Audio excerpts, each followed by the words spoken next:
But every now and then, there comes an athlete that stands in the middle, fills the gap, crosses the void, connects the dots, and does the unexpected. Telemark skis, snowboards, races, speed skiing.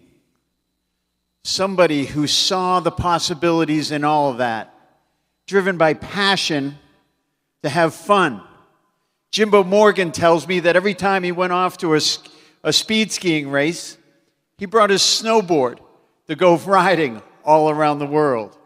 He must have had a huge ski bag with long skis, snowboard, and telegear all tucked in there.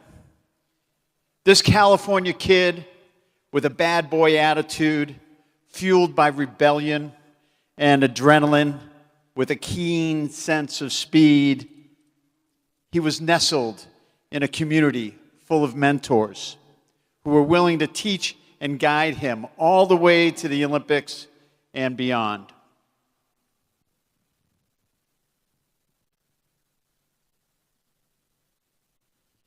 He was inspired by U.S. Ski and Snowboard Honored Member Steve McKinney, and he made the 1992 Olympics speed skiing team and competed in Albertville. Then he came back to Squaw Valley, and he entered into the extreme skiing scene in the North Face videos. And in his bag of tricks, he had spins and grabs decades before they became mainstream. From AK to Europe and all across the West, Jimbo Morgan broke new ground and ushered in a new era of skiing, laying the foundation for today's big mountain freeriders and big mountain air performers. He stands alone for connecting all of these dots. He forged the industry relationships with leading brands, and then he launched a few of his own. He's a game changer and a difference maker. Watch this and learn.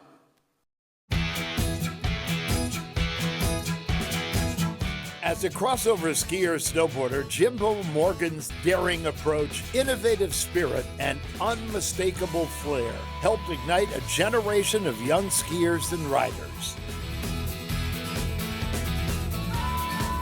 His early sponsorship as a free skier and his role on the original K2 Freeride team played a crucial part in marketing skiing to a more adventurous audience. Morgan had a knack for pushing boundaries. What made you want to become a speed skier? Well, one day I was coming home from summer school and I was going past a guy unloading some big skis, and I asked him if he was a ski jumper, and he said, "No, I'm a speed skier." These guys look like spacemen, and as soon as I saw it, I knew that was for me. After a 4-year stint on the U.S. speed skiing team, in 1992 he finished 7th in the speed skiing demonstration event at the Olympic Winter Games in France, clocking over 222 kilometers per hour. After the Olympics, Morgan shifted focus towards big mountain skiing in France and Alaska. As an extreme skier, he was a founding member of the North Face's Extreme team and was prominently featured in Greg Stump films, showcasing his talent and popularizing a more adventurous, boundary-pushing approach to skiing. In 1997, Morgan helped organize Lord of the Boards, bringing together both skiers, telemarkers, and snowboarders, and fostering a spirit of camaraderie and mutual respect.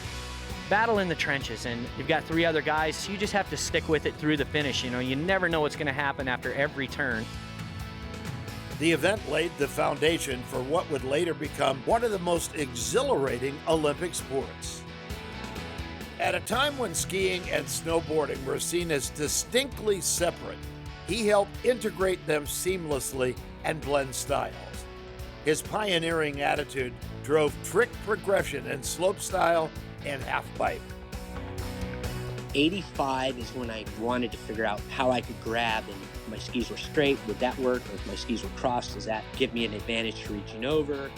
Johnny wins the Olympics with that same move, and it takes time. I'm stoked that he did what he did when he did it. Things come to fruition for a reason.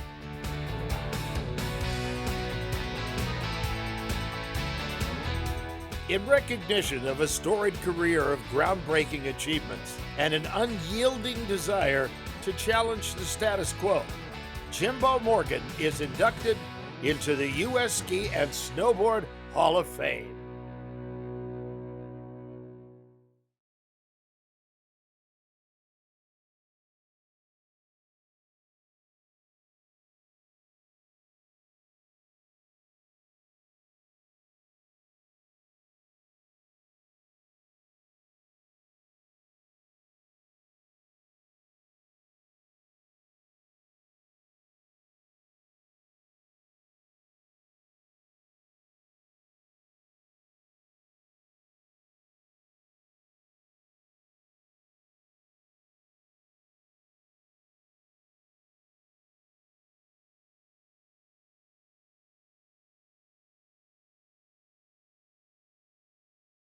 Of the 22 million skiers and riders in America, we hereby bestow on you here in the Olympic Village of Lake Placid our country's highest snow sports award, the Hall of Fame Medal of Honor, and confer upon you from this day forward induction into the U.S. Ski and Snowboard Hall of Fame, where your accomplishments will forever be remembered.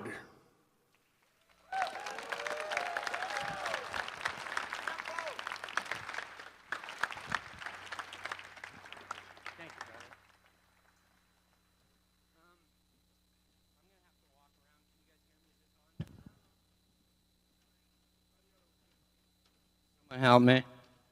I help myself. I'm going to walk around here. I'm going to put my readers on. A lot of that has to do with, I'm going to try and keep my train of thought and get through this. It's such a great honor. I'll start with my thank yous. Mark Sullivan, who nominated me, tireless advocate, pushed and pushed and pushed. And I'm kind of a special case because I didn't really fit in, but I tried to. I wanted to do everything because I had to keep myself and my mind focused and active. I want to thank Tamara McKinney for seconding my nomination. It's amazing how much the McKinney family has done for me over the years. I want to thank Sean Palmer for also being an advocate and nominating me and being the best athlete in the world. Hands down, fact. I'd also like to thank people from the board of directors, people like Mike Bisner, who's been a big influence in my life, huge influence on my life. Always supported me, always had my back. When he went to a company, he took me with him. And I'm so grateful, so grateful. I'd like to thank Mike Jaquit, who also is an advocate for me because free ride and free skiing was our breakthrough to try and just get away from the old school of what we thought was skiing, and it wasn't going in the right direction. I want to thank Tom Kelly, who I spent many years reading all your contributions to Ski Racing Magazine. I used to daydream, God, I hope one day that guy writes about me. There's still time.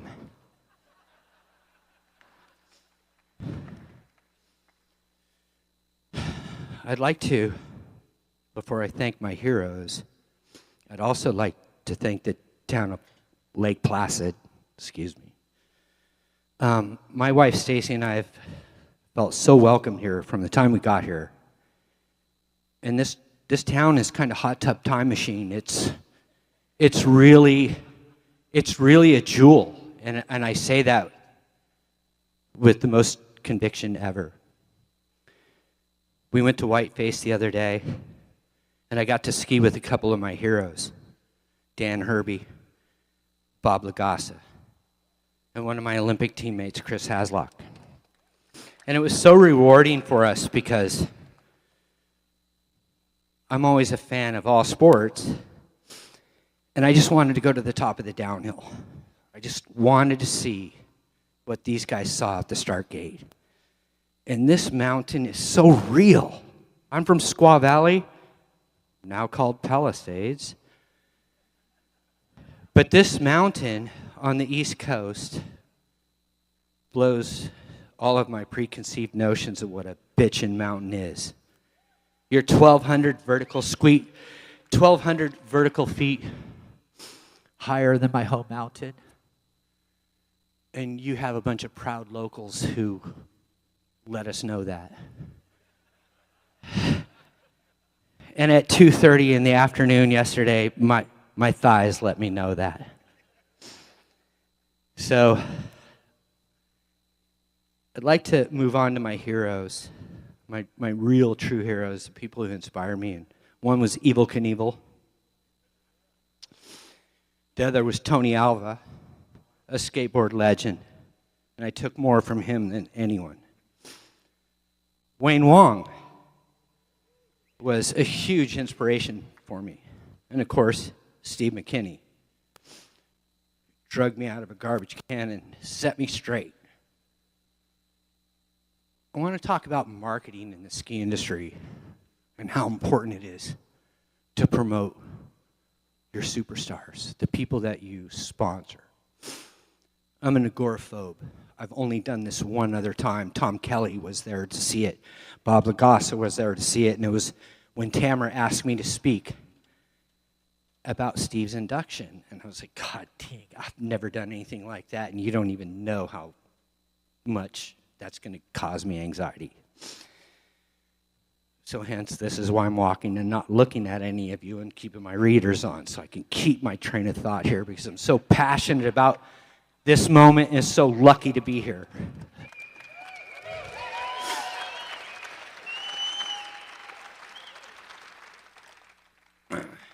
When I was all seized up and almost quit skiing, I used to look at the Wong Bang turn and just wait for the moment that guy was going to take off. And then I saw it on video, and he's such a hero to me, and I was like, it needed something else. It needed to lift off. And so when I'd look at that poster, my imagination would be all, look, couple jet engines on the back of his skis, and this guy's going to take off in the next poster. Tony Alva, one of the greatest and most influential skateboarders, was also the guy who left the coping on the pool to the first frontside air.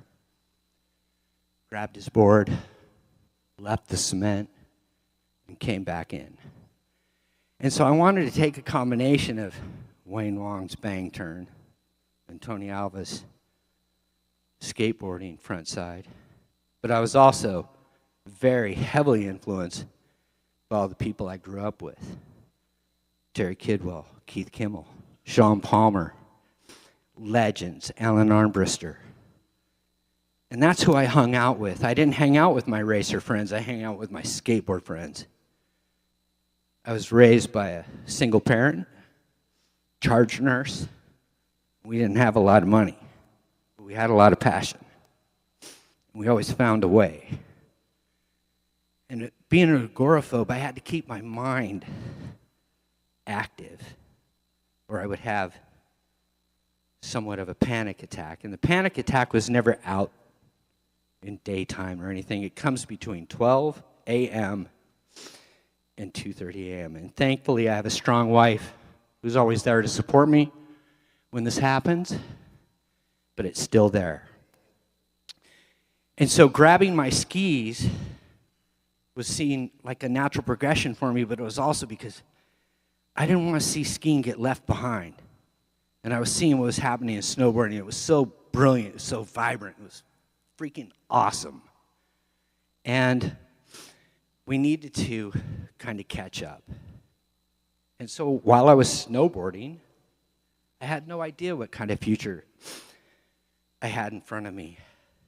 And so between ski races, I would head off to gnarly places in France, the Tyrol, and Italy.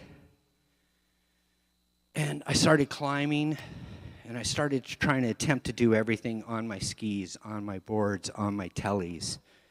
And it was really cool to try and learn to be an alpinist. And it's what I love the most, because you could become proficient at something and it almost becomes boring, and you have to re-challenge yourself. You have to recalibrate. And I had this internal kind of gyroscope. I wanted to be the best skier. I wanted to be the best snowboarder. I wanted to be the best telly guy, but I'm not. I'm just a dirtbag kid from the West Shore who tried to make a name for himself and was so fortunate to have all these opportunities given to me to film with Greg Stump, to ski in the Olympics, to have the best friends I have.